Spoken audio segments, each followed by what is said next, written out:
Eu tenho um comentário a fazer. Uma parente minha, ela tem 16 anos a menos do que o marido, eles são casados. Acontece o contrário. Quem tem ciúmes é ela do marido dela. O marido dela é bem mais velho do que ela é uma mulher bonita, com corpo escultural, muito inteligente, engenheira.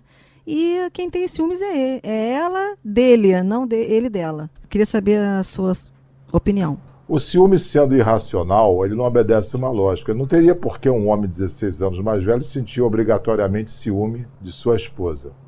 E o ciúme não obedece uma lógica, um bom senso, um racional. Então, é da pessoa, não é da relação.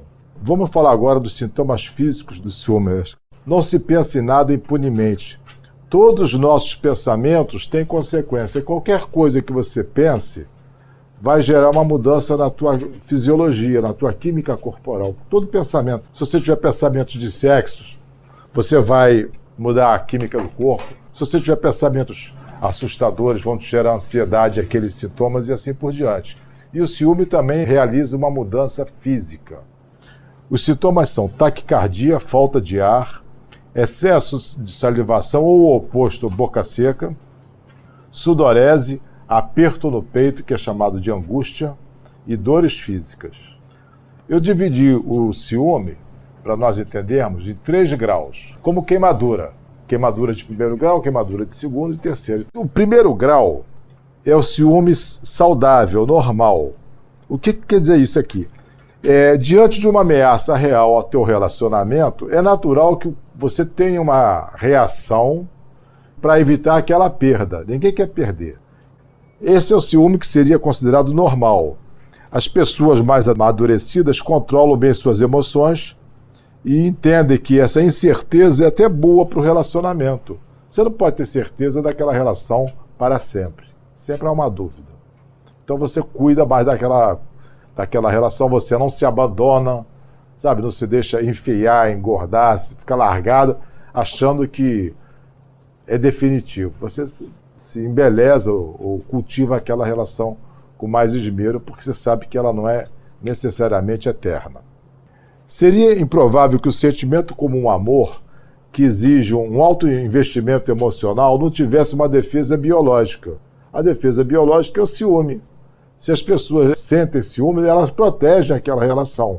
O problema é quando o ciúme sai do controle. Aí seria o ciúme do 2º grau, que começa a sair do controle. O ciúme de 2º grau ocorre já com uma exigência de exclusividade afetiva. A pessoa amada passa a ser vista como uma propriedade interditada a terceiros. Não importa nem o sexo nem a idade. Por exemplo, uma pessoa pode ter ciúme de seus próprios filhos em relação ao cônjuge. O pai pode ter ciúme dos filhos em relação à mãe ou vice-versa. O marido pode ter ciúmes da família da esposa. Não é só uma ameaça a seu relacionamento sexual. Ela não quer apenas uma exclusividade pessoal. Ela quer uma exclusividade total do outro, o que é impossível. O ciúme começa a sua escalada doentia quando ele passa a dominar o relacionamento. O ciúme, no 1º grau, ele é específico a uma determinada situação. Já no 2º grau, a pessoa vive num estado de ciúme. O ciúme está onipresente, sempre estará lá. Aí ela passa a cheirar a roupa, como é, Fanny, aquela pessoa que você falou? Essa pessoa é exatamente assim. O que ela faz? Procura nas roupas, papéis, qualquer tipo de telefone, já acha que é alguma coisa ligada a uma outra pessoa. Ela procura no computador, é uma coisa incrível. Cata no computador algo que possa culpar no seu cônjuge. É uma coisa realmente impressionante. Até telefonema, qualquer coisa. Telefonema, Qualquer papel, coisa. computador, o que você possa imaginar. É uma coisa meio doentia, que eu acho meio Não, doentia. é doentio, eu concordo. Inclusive está se tratando. O que é ótimo. Inclusive, esse tipo de comportamento vai minando o relacionamento. Porque quem é que vai aguentar isso por muito tempo? É muito difícil de aguentar isso aí.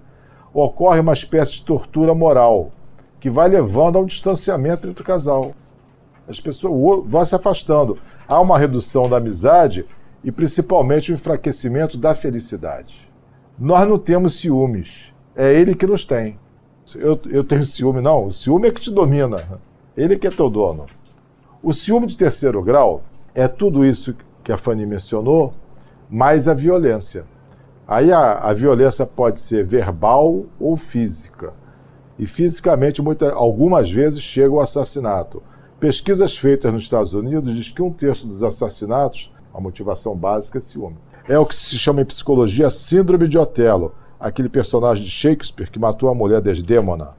Mas não quer dizer que mulher também não mate, mulher mata também. As pessoas não hesitam em pagar com a sua liberdade a tentativa de extinguir o comportamento adúltero do outro. Agora vamos falar um pouquinho do que a gente considera ciúme patológico. Pois não? Não, só uma coisa em relação a esses graus do ciúmes. O primeiro grau seria uma coisa saudável, né? Sim, seria aquilo que nós falamos de zelo. Cuidado para não perder a relação, zelo. Pode existir o problema contrário da pessoa ser pouco ou nada ciumenta, isso ser uma coisa problemática, ou seja, tipo uma pequena dose de ciúme é sempre recomendável? Ou... Você pode não ter ciúme, mas você não quer perder aquela pessoa. Se houver uma ameaça real, você vai tomar suas providências para que aquilo não vá adiante. Só isso. Você não vai ficar indiferente, assim, zero. Mas né? aí você pode fazer isso racionalmente, sem sentir nenhum aperto no peito e nenhum estresse desse Pode, tipo. aí seria primeiro grau. Nós estamos falando, já nos outros níveis, a pessoa já vive no estado permanente de ciúme. Essa parente, ou este parente que a Fanny se refere, o ciúme é um véu. Tudo que ela vê através do véu do ciúme. O ciúme patológico leva a pessoa a ver tudo como uma ameaça ao seu relacionamento. Tudo e todos.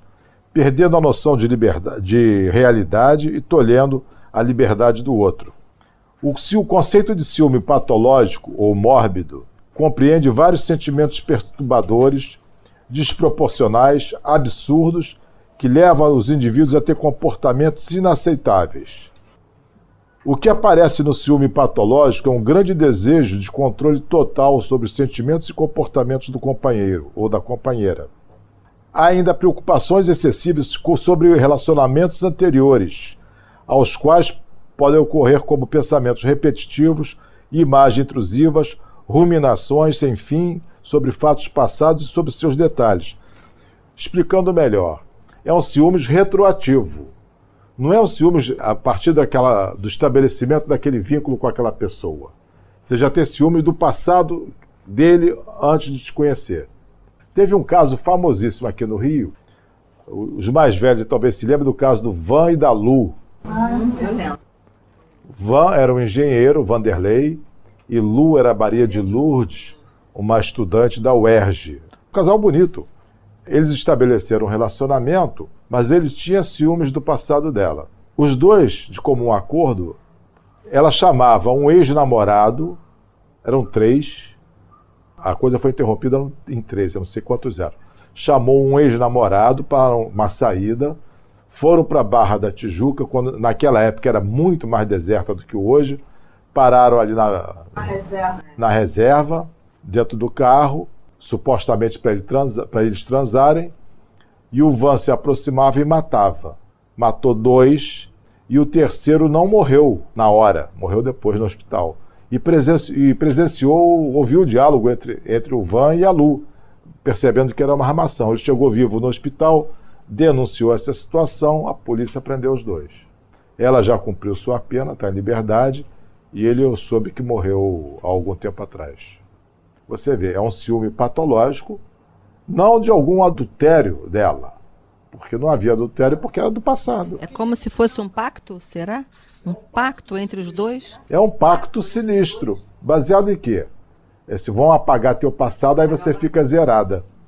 Muita doença isso, né? Dos 2. Eu também tenho uma pessoa conhecida que ela tem muito ciúme do marido e também do passado dele, porque ele é divorciado e tem filhos menores, mas ela não permite que ele nem dê atenção aos filhos que ele tem. E quando ela não consegue falar com ele toda hora pelo celular, naquele dia que ela não consegue, às vezes está fora de área, que acredito até que ele desligue, ela deixa ele sem comer em jejum de tudo, inclusive de sexo, né? Ele chega em casa, não tem nada. Ela me conta. Pão duro e água na geladeira, se quiser. Ela come na rua, ela tem uma filha, vai comer na rua com a filha, não deixa um pão do dia para ele. Que ela não conseguiu controlar ele naquele dia. É uma doença também. É uma doença. Isso é segundo grau caminhando para terceiro. Agora, tem que ser um santo de pedra para aguentar isso. Ela vai perder pelo medo de perder. Que é interessante porque a pessoa, apesar de amar, né, e sentir ciúme, ela maltrata a outra, né? Ela chega a maltratar. Olha, vamos discutir isso. Será que é amor? Ela não está dando amor para o outro, ela está dando as suas carências. Quem ama quer o bem do outro, não quer o mal do outro.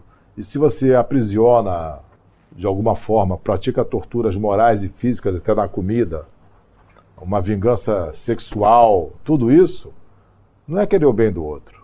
Está longe do amor. Não é amor. Quem ama nem sempre sente ciúme, e quem sente ciúme nem sempre ama. O ciumento ama mais a si mesmo do que o outro, muito mais fundamentado nas suas inseguranças do que propriamente na outra pessoa.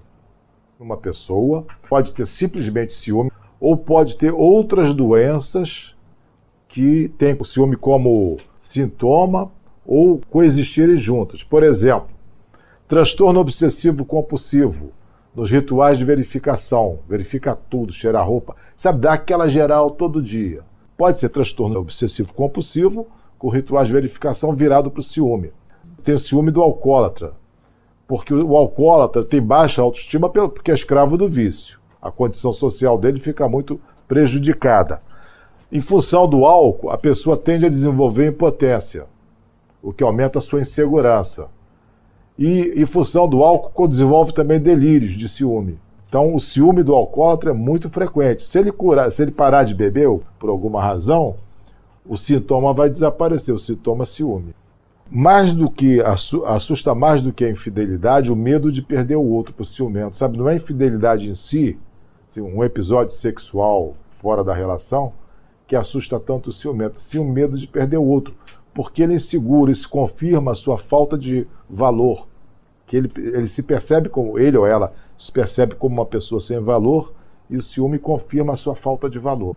Talvez esse sem valor em relação ao outro, ou sem valor ela mesma. Ela mesma. Como é que alguém vai gostar de uma porcaria como eu? Se eu não consigo me admirar, me aceitar, como é que eu vou entender que outra pessoa possa ver qualidades em mim, se eu me rejeito tão profundamente? Há uma deficiência na autoestima muito séria. O ciúme patológico pode parecer associado, eu falei, com toque, com esquizofrenia, faz parte de uma doença chamada transtorno de personalidade borderline, é baseado muito mais em fantasias do que em realidade, é uma preocupação constante. O portador de ciúme patológico é um vulcão emocional sempre prestes a entrar em erupção e apresenta uma maneira distorcida de viver esse amor, para ele de uma forma depreciativa e doentia. Convém deixar claro que a maioria dos portadores de ciúme patológico não buscam ajuda profissional, então as estatísticas são muito prejudicadas, porque eles não se sentem doentes, não se reconhecem como doentes. Ele acha que é normal aquele sentimento, então para que vai buscar ajuda? Se eu não estou doente, eu não preciso de médico. O outro é que sabe disso, mas ele acha que não. A maioria dos crimes seguidos de suicídio se deve a ciúme. Marido mata a mulher e se suicida. Geralmente, se você for investigar direitinho, vai ver que é um ciumento patológico. Alguns exemplos famosos de ciúme. Vocês se lembram aquela americana Lorena Bobbitt? Essa é a mais famosa. Ela cortou o pênis do marido. Maravilha da tecnologia é reimplantar o pênis, ele foi ser ator pornô. E ela foi absolvida. E uma texana chamada Clara Harris pegou 20 anos de cadeia. Ela atropelou o marido, mas disse que foi sem querer. Só que ela atropelou ele 3 vezes. Essa pegou 20 anos, não conseguiu convencer, não. Nas mulheres, há fase de menor interesse sexual ou de atratividade física, por exemplo, na gravidez, na menopausa, que pode produzir nela uma redução de autoestima, aumentando a insegurança e, portanto, a ocorrência do ciúme patológico. O ciúme é demais quando começa a trazer problema para a rotina de quem sente. A pessoa, por exemplo, não consegue se concentrar no trabalho, porque ela está no trabalho pensando no outro que estaria traindo. ela passa a deixar de frequentar certos lugares, fazer determinadas coisas por ciúme. Ela não vou lá no teatro não, porque tem muita mulher bonita. Muda de canal de televisão, porque vai aparecer aquela dançarina quase nua lá. Torna a pessoa capaz de agredir o parceiro física ou verbalmente. Prejudica o sono, o apetite e a atividade sexual de quem o sente. É sobre esse sintoma borderline que você falou, que o ciumento, quando apresenta isso, qual é o comportamento dele? É de terceiro grau também? Não é sintoma borderline, se chama transtorno de personalidade borderline. Antigamente transtorno era neurose, depois mudou de nome. Uma das características dessas pessoas, são várias, fazem esforços frenéticos para evitar um abandono real ou imaginário. Então a pessoa entra em desespero, faz loucuras, porque ela é extremamente impulsiva também, para evitar um abandono. Por exemplo, se ela imagina que está havendo uma traição, existirá um abandono. Essas pessoas podem matar e se matar. Elas aprontam escândalos tremendos. Tive uma cliente que ela fechou um restaurante. La Mole da Barra, ela fez um escândalo lá que parou o La Mole. Outra jogou, estavam 2 ou 3 casais jantando, ela achou que o marido estaria de graça para uma das mulheres presentes, jogou-lhe um prato de comida na cara. Transtorno de personalidade borderline. Outra, numa discussão banal, numa noite de Réveillon, pulou pela janela. Era andar baixo, ela só se quebrou, mas não morreu. É um problemão uma mulher com esse tipo de comportamento. Sim, Maria. E qual é o comportamento dessas pessoas, no caso da perca, por exemplo, pela morte? O jeito morreu. Não, isso ela aceita bem. Ah, é? É. Quer dizer que ele estando do outro lado não tem problema, né? Porque elas sofrem de um sentimento crônico de vazio. Isso é apavorante para a pessoa, então ela precisa de uma outra pessoa para preenchê-la. Então, como conviver com o ciumento? Você não deve aceitar, na primeira investida ciumenta, dizer, olha, eu não vou aceitar esse comportamento neurótico não, estou fora. Dar limites é uma forma de dar amor. Cenas de ciúme costumam afastar aqueles que têm bem claros os limites que estabelece para si mesmo e para os outros. Se você conhece uma pessoa agora e a pessoa já entra nessa de ciúme intenso, não vale a pena prosseguir a relação. Um chanceler alemão, Adenauer, disse que o método infalível para você apaziguar um tigre é permitir-lhe que ele nos devore. O tigre fica calminho. Se você quer acalmar o ciumento, não tem problema. Entretanto, se você perdeu essa oportunidade inicial de pular fora e já está na relação, eu acho que o melhor seria pular fora, sabe assim? É fria, tô fora. É entrar no inferno emocional. Entenda que essa pessoa não é para você. Procure outra pessoa que possa te amar sem te possuir. Os ciumentos sempre querem reatar. E eles vão voltar ainda mais ciumentos, porque aquele período que for afastado, ainda que breve, já encheu a cabeça dele de mais ciúme, mais desconfiança. Sabe, o que você fez no dia que nós não nos encontramos? Para quem que você telefonou? A coisa não é racional, vai longe. E você, para ser educada, dá corda. Não é bem assim. A menos que você esteja competindo em algum concurso de popularidade, seja curta e grossa, sabe só? Tô fora, acabou mesmo. E não explica, não se justifica, fica usando o disco rachado. Acabou, não quero mais. Ainda assim, a perturbação. E se você já se divorciou do ciumento, e ele quiser falar contigo, só fala com o meu advogado. Não dá chance de reatar. A única maneira de você ganhar no jogo do ciúme é não jogar. Se você optar por permanecer na relação, não se culpe. O problema é dele. Ele é que tem que se cuidar, ele que tem que buscar ajuda profissional. Informe de maneira clara, porém gentil, que esse sentimento está prejudicando o relacionamento de vocês. Olha, não vou aceitar isso. Para obter um alívio momentâneo, muitas pessoas costumam mentir para o ciumento. Não minta, porque ele pode descobrir e vai aumentar mais ainda o ciúme. Ele já não vai nem acreditar na tua verdade. Se você mentir, então, vai ficar mais complicado. Levada pelo comodismo, você pode tentar enganar a pessoa, mesmo que seja para passar alguns momentos sozinho ou na companhia de amigos. Você corre o perigo de se enrolar e as complicações serão maiores ainda. O perigoso no ciúme é que quanto mais você faz para melhorar a situação, pior ele fica. Quanto mais você permitir que o ciumento te isole, pior vai ficando. Tem pessoas que vão reduzindo seu mundo ao parceiro. Eles vão se permitindo ser dominadas, asfixiadas pelo outro. O problema é que poucas pessoas ciumentas acham que seu sentimento é exagerado. Dificilmente eles notam a qualidade delirante dos seus sentimentos, das suas desconfianças, e que isso pode destruir o relacionamento. O ciumento é uma pessoa que perde pelo medo de perder. Se você é ciumento, o sentimento mais importante de todos não é, como muitos pensam, o amor, e sim a liberdade. Se você privar o outro da liberdade, por mais que ele te ame, ele vai te desamar e te deixar. Porque a vida vai ficando insuportável, o indivíduo não se sente livre para nada, se sente um refém, prisioneiro. As alianças do casamento viram algemas, pesam muito. Outra dica para quem é ciumento: aceitar que tudo acaba, que ninguém é dono de ninguém. Para qualquer relação saudável, é preciso desenvolver o desapego. Aceitar, como diriam os budistas, a impermanência das coisas e das pessoas. Nada é para sempre. Esse apego é patológico. É como se você fosse, se o outro fosse um oxigênio para você. Não é oxigênio para você.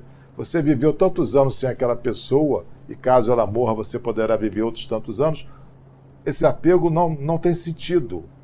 As pessoas são transitórias. Mesmo que a relação dure toda a vida, um dos dois vai morrer, acaba a relação. Não se apegue a nada, nem coisas, nem pessoas. Nada é permanente. É bom ter relacionamentos. O amor é um compartilhar, não é um obrigar, não é um possuir. Sabe? Você tem que se relacionar, mas não possuir, não tratar o outro como se ele fosse um objeto seu. Sim. Pergunta é a seguinte: se uma pessoa tem um convívio durante muito tempo com um ciumento, né? Digamos assim, uma criança que foi criada por um pai e uma mãe muito ciumenta, ou uma pessoa que está casada com outro que é muito ciumento durante muito tempo. Essa pessoa que seria a vítima do ciúme, o que isso pode causar nessa pessoa? Ela pode, quais são os transtornos que isso pode trazer para essa outra pessoa, entendeu? Ela não vai adoecer porque se ela não tiver predisposição para adoecer. Mas com certeza ela vai sofrer o tempo todo, sabe? Porque essa relação é sofrida. Alguma doença poderia se desenvolver a partir daí, talvez. Mas ela tem que ter a predisposição para desenvolver a doença. Não necessariamente irá desenvolver algum tipo de doença. Pode a pessoa que é ciumenta esconder que é ciumenta durante um período até grande, e depois, por exemplo, um caso que eu conheço, enquanto eram namorados e noivos, tudo bem. Aí depois que casou, ele ficou extremamente ciumento, a ponto de ficar até agressivo. Pode isso? E aí a pessoa não percebeu que era ciumento assim?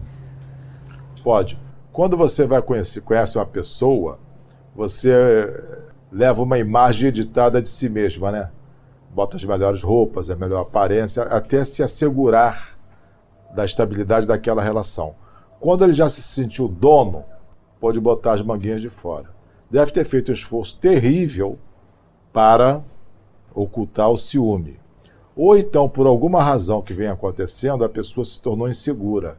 E aí passou a desenvolver o ciúme, a partir do casamento. Mas alguma coisa pode ter deixado insegura. Por exemplo, uma diminuição do desempenho sexual, alguma coisa. Algum motivo levou a ter uma baixa autoestima. Pode desenvolver sim uma doença, um ciúme a partir de determinada data. Será que o ciúme patológico tem cura? Na maioria dos casos tem. Se a origem do ciúme for um sentimento de insegurança, de inferioridade, talvez através da psicoterapia possa aumentar a autoestima e a confiança de si mesmo da pessoa ciumenta. Se for, por exemplo, no caso já de outras doenças, talvez seja melhor também um apoio de medicação. Por exemplo, se a pessoa tem TOC, transtorno obsessivo compulsivo, com rituais de verificação, e o ciúme faz parte desse quadro de verificar o comportamento do outro, era melhor procurar um psiquiatra para se medicar antes que a terapia faça efeito e a relação acabe. Porque corre o risco, né? Então é melhor tomar remédio. Os remédios ajudam muito no caso de TOC. Outros tipos de ciúmes são sintomas de outras doenças. Como eu já disse, o ciúme alcoólico, caracteristicamente acompanhado pela procura intensa de evidências de infidelidade e acusações diretas que podem levar a discussões violentas. Frequentemente acabam em pancadaria. Será que o ciúme é o tempero do amor? Quando o cozinheiro erra a mão e bota uma quantidade maior de sal, ele tenta quebrar o galho, botando batata crua, pingar umas gotinhas de limão ou botar açúcar. Esses paliativos, ainda que disfarcem o excesso de sal, não vai deixar a comida muito boa. Quebra o galho. Assim também acontece com os amores. O excesso de ciúmes estraga a relação. Os paliativos são juras de mudança, pedidos de perdão, mas a relação não fica do jeito que queria. Fica, na melhor das hipóteses, remendada. Como não vai curar, daqui a pouco a pessoa vai reincidir. Ele pode até, durante um curto período, deixar de manifestar com ciúme, porque está com medo da perda. Mas ele se habitua a isso, passa aquele susto da separação, que depois reconciliou, né? Ele volta a repetir o comportamento. Ele não extinguiu o comportamento, ele só camuflou. Da mesma forma que não se pode fazer uma boa comida sem um pouquinho de sal, qualquer amor requer um pouco de cuidado. A quantidade certa de sal no amor, vamos chamar de zelo, que significa cuidar. Mas o ciumento não trata bem do outro. Ele trata mal, ele aprisiona o outro. O ciumento não ama o outro. No máximo, descontando lá as suas inseguranças, ele ama a si mesmo. É comum confundir zelo com ciúme. Ciúme não é prova de amor. Quem zela quer o bem-estar do outro. Quem tem ciúme quer manter o outro a qualquer custo. O Khalil Gibran diz que o amor não possui e não se deixa possuir, pois o amor basta-se a si mesmo. O ciúme e inveja são parecidos. Ciúme, as pessoas confundem. Ciúme, eu não quero perder aquilo que eu tenho. Inveja, eu quero que o outro perca aquilo que ele tem. E cobiça, eu desejo o que o outro tem. Então, a inveja é um sentimento negativo que quer que o outro perca o que ele tem. O ciúme, você quer manter a posse daquilo que já é seu. É diferente. Melanie Klein, uma psicanalista, disse que a inveja é o sentimento raivoso de que outra pessoa possui e desfruta algo desejável, sendo o impulso invejoso o de tirar esse algo ou estragá-lo. Como saber se você está passando dos limites normais, em termos de ciúme? Quando você não aceita, por exemplo, que teu parceiro ou parceira faça um programa com os amigos, espionar as coisas pessoais, agenda, computador, telefone celular, gaveta, armário, essas coisas, bolsa. Vigilância de segurança máxima. Saber a cada momento onde é que o outro está, ligar para a casa dos amigos para confirmar sua presença ou aparecer no local. Eu tive uma cliente casada com um policial, e ele era ciumento, aí ele telefonava para ela no celular. Onde é que você está? Eu estou passando aqui pela Rua das Laranjeiras. Na altura de que número? Número tal. Que letreiro tem aí perto de loja aí? Me diz aí que letreiro tem. Depois ele ia verificar se nas imediações daquele número tinha um letreiro tal. Acabou por separar. Comportamentos de caça ao criminoso. Preparar armadilhas, por exemplo, pedindo a outra pessoa que vá lá se insinuar junto ao marido ou à mulher para ver qual é o comportamento dele. Essa situação é terrível, porque ele provoca uma outra situação, fazendo a pessoa, com um amigo ou alguém se insinuar para aquela pessoa, quer dizer, provocando. Exatamente isso. Mas o ciúme não é racional nesse grau. Diferença entre ciúme masculino e feminino. O Kant, ele disse, o homem é ciumento quando ama. A mulher também, mesmo que não ame. Não existe nenhum ciumômetro, nenhum aparelho que você possa medir o ciúme. Portanto, não existe nenhuma medida objetiva de ciúme. Contudo, as pesquisas populares afirmam que, na opinião da maioria das pessoas, as mulheres são mais ciumentas. Talvez não seja bem assim. Pode ser que esse julgamento resulte de uma falsa interpretação dos fatos. Por exemplo, os crimes passionais cometidos por mulheres ciumentas chamam mais a atenção da mídia. Isso poderia sugerir que as mulheres estão mais sujeitas aos descontroles do ciúme. Já as pesquisas feitas em delegacias policiais mostram que quando o ciúme vem acompanhado de violência, a maioria das vítimas são mulheres, 90%. Algumas batem no marido. Seria mais ou menos na ordem de 10% das mulheres que batem no marido, agridem, e as agredidas são 90%, a quase totalidade. Os ciúmes morrem quando matam. O indivíduo, às vezes, não hesita muito em matar o ser amado.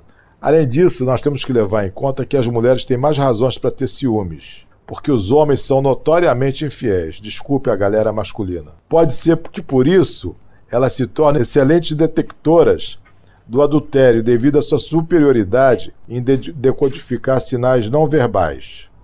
E os homens, por sua vez, desenvolveram a habilidade de pular a cerca, de dar uma escapada.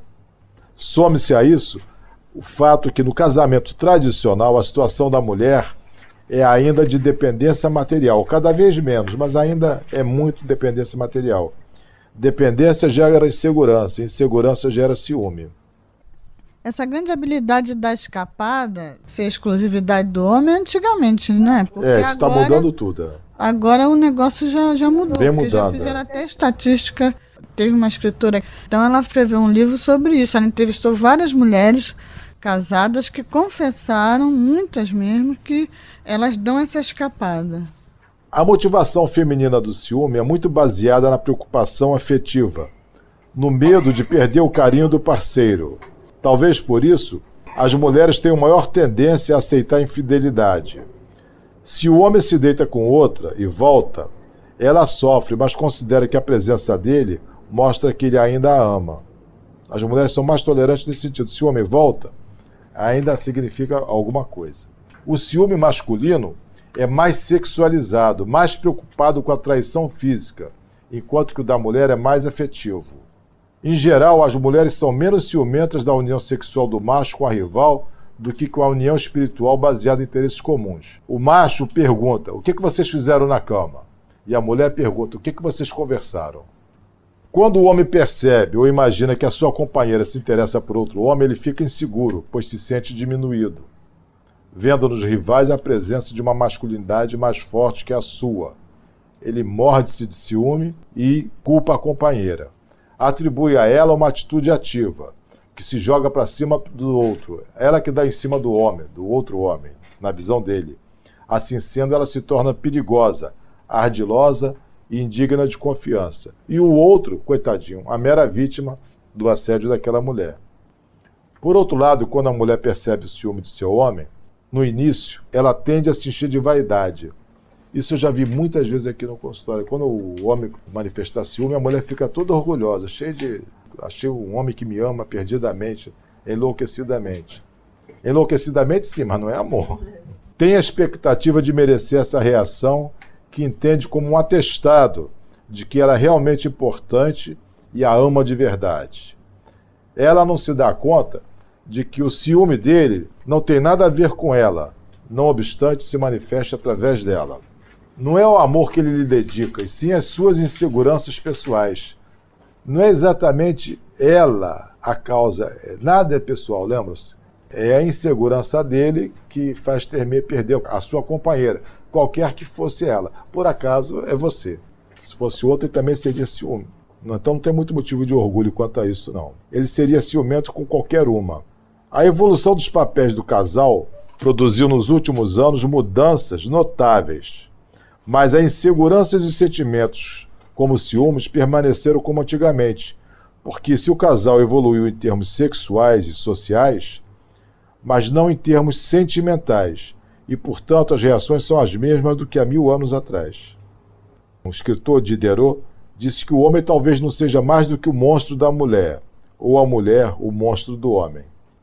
Agora, uma estratégia muito comum, e talvez eu dissesse, sem muito medo de errar, que é mais adotada pelas mulheres: provocar ciúmes. Aqueles que creem que quem ama sente ciúme, não perdem a oportunidade de fazer o teste. Eu vou jogar charminho para cima do fulano, para ver a reação do meu marido. Se ele ficar zangado é porque ele me ama. Esse jogo é muito utilizado, especialmente para quem tem um ego frágil. Quanto maior o ego, mais frágil ele é. Vamos comparar o ego a uma bola de sabão. Aquelas de criança faz brinquedo. Quanto maior a bolinha, mais fina é a parede de sabão, mais frágil é. O nosso ego é mais ou menos assim. Aquelas pessoas que têm um ego enorme são facilmente vulneráveis. Qualquer coisa estoura aquela bolha. A provocação é muitas vezes utilizada como meio de dominação, uma forma de exercer poder. Se o marido começa a sair da linha, desagradar a mulher por alguma razão, ela começa a provocar o ciúme dele com outras pessoas. Aí, se ele fica na linha, ela não provoca. É uma forma de poder. O ciúme pode ser usado como uma forma também de desestabilizar o ciumento. Acontece principalmente quando o relacionamento tem dose de sadismos, já que a intenção é fazer o outro sofrer. Se eu sei que minha mulher é ciumenta, eu vou dizer, puxa, eu estava dando aula, tinha cada garota bonita hoje, eu fiquei enlouquecido. Eu estou desestabilizando ela. Eu sei que a reação dela vai ser essa. É uma perversidade, um sadismo da minha parte. Aí o cara fala assim, olha que mulher boa na televisão, como essa atriz é bonita. Não ganha nenhum prêmio por habilidade, né?